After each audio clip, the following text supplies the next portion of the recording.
Smokey. Roll 'em.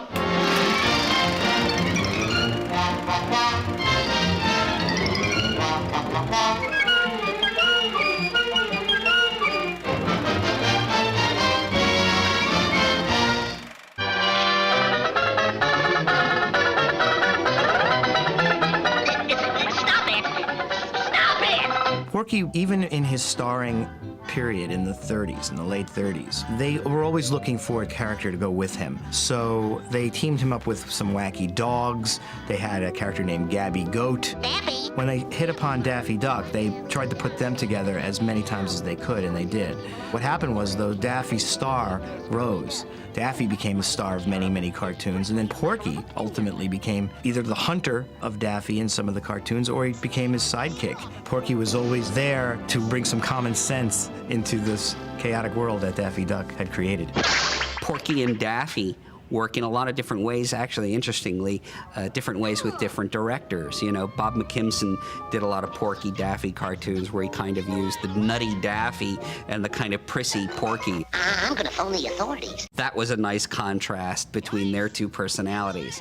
Chuck went ahead and used Porky and Daffy, as in Robin Hood Daffy and Deduce You Say, with Porky being the cool observer of Daffy's manic attempts to prove himself either a great detective or Robin Hood or whatever else he was attempting to prove he was. My all-time favorite is Robin Hood Daffy, and I think that the scene with Porky and Daffy with the buck and a quarter staff is one of the funniest pieces of animation ever done. Actually, it's the buck and a quarter staff, but I'm not telling him that. By the early 50s, there was a real science fiction craze going on in the country, and all of this science fiction hocus pocus mumbo jumbo was ripe for parody. The Daffy Porky team seemed to work quite well. So I guess Chuck went ahead and did Duck Rogers of the 24th and a half century. I'll see what the little stinker is up to on my super video detecto set.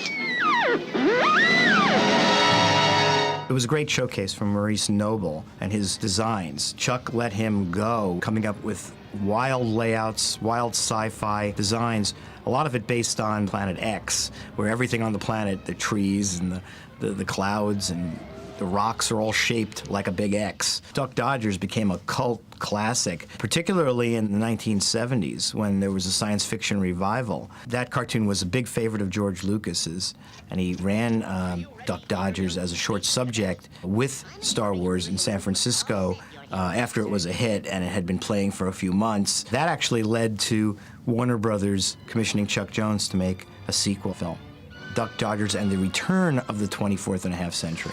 Oh, goody! My Illudium Q-36 explosive space modulator. Marvin Martian had been in a few Bugs Bunny cartoons before this, but by this point they had the character honed. They already got all the bugs out of Marvin Martian, and it was a perfect villain for Daffy Duck to encounter. Little does he realize that I have on my disintegration-proof vest. You may fire when ready, Grizzly.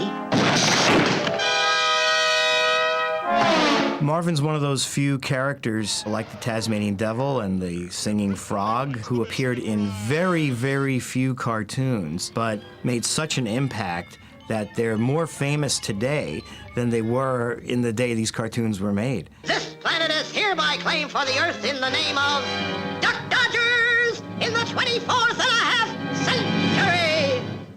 It'll be a big deal.